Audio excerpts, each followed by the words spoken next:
Hey guys, this is chapter 3, part 3. So we're picking up on number 11 here. We've got a graph. It's asking what's the equation of the line of best fit for this. So when I start really looking at it, they give you two pretty good coordinates here. So I'm gonna figure out the slope of this line. Now, if you're not careful, you might look at this and think, oh, well, the slope is 1, 2, 3, 4 over 1, 2, 3, 4, 5, 6. That is not correct, guys. You've got to look really carefully. Really on my y-axis, I'm going from 4 up to 12, okay? That is not a rise of 4. That's a rise of 8, actually. So always look at your scale. Look at what you're counting by. My run is actually going from 2 over to 8. So that really is a run of 6. That's okay. So my slope is 8 over 6, which simplifies down to 4/3. And really at that point right there, if you start looking at your answer choice, there's only one that has the right slope on there, okay? Double check and make sure this is a reasonable y-intercept. Yeah, if I continue this line down is 4/3, which is really like 1 1/3. That's a reasonable y-intercept for this graph. So B is your answer. Number 12 is now using that formula, okay? Because if you looked up top, it said use the graph for questions 11 and 12. What's the best prediction of the value of y when x is 100? Well, I'm not going to use this graph. I'm not going to go all the way out to 100. That would be ridiculous. What I'm going to do is use my formula, and I'm going to say, okay, 4/3, and I'm going to plug in a 100 for my x value because it said x is 100 plus 4/3, and it tells me the answer is 404 over 3. A lot of y'all are getting frustrated when this happened. Remember, if you do control enter, it will change it to that decimal value. So control enter will go to decimal. 134.667. There we go. 134 2/3. Number 13, the ratio of vinegar to water is 3:5. Guys, this is a 7th grade math question. The ratio of vinegar to water, okay, simple ratio question, is 3:5. If there are 60 milliliters of water, so the 60 is going to be a water value, then how much vinegar is there? Then I'm just going to use my calculator and I'm going to say, well, 3 times 60 is 180. 180 divided by that 5. I don't even really need a calculator for this, right? I get 36. Okay, simple proportion question.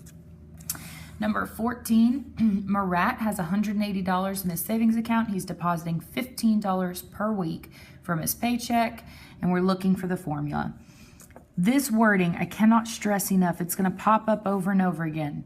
$15 per week means I'm multiplying 15 times the number of weeks, okay? This one doesn't have you multiplying, this one doesn't have you multiplying, this one doesn't have you multiplying.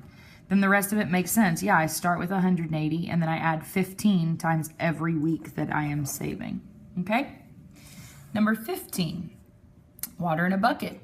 What's the domain and range? Well, my domain, remember, is my x values. So if I'm looking at my x values, time, well, the lowest time I'm ever going to use is 0. The highest time this graph ever uses is 40 hours.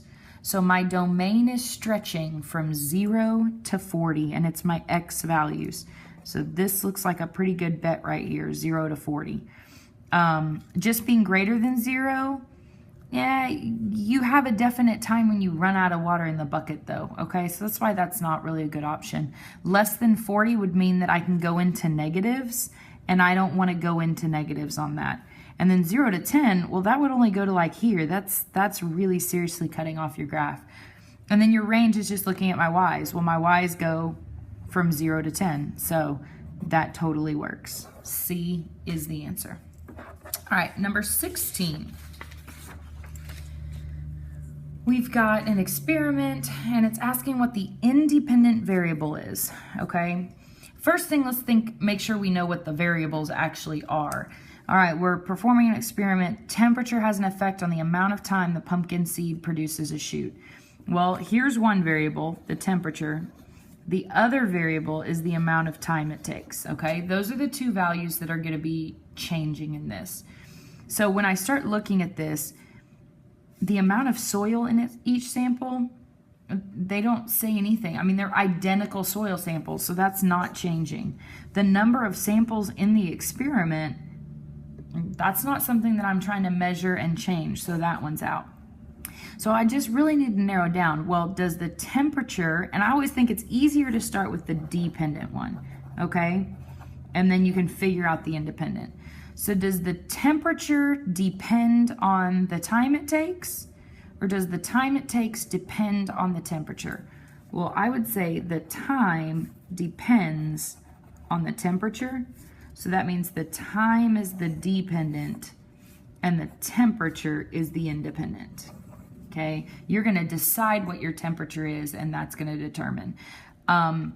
This is a weird question because usually your temperature will be the independent, or sorry, your time will be the independent.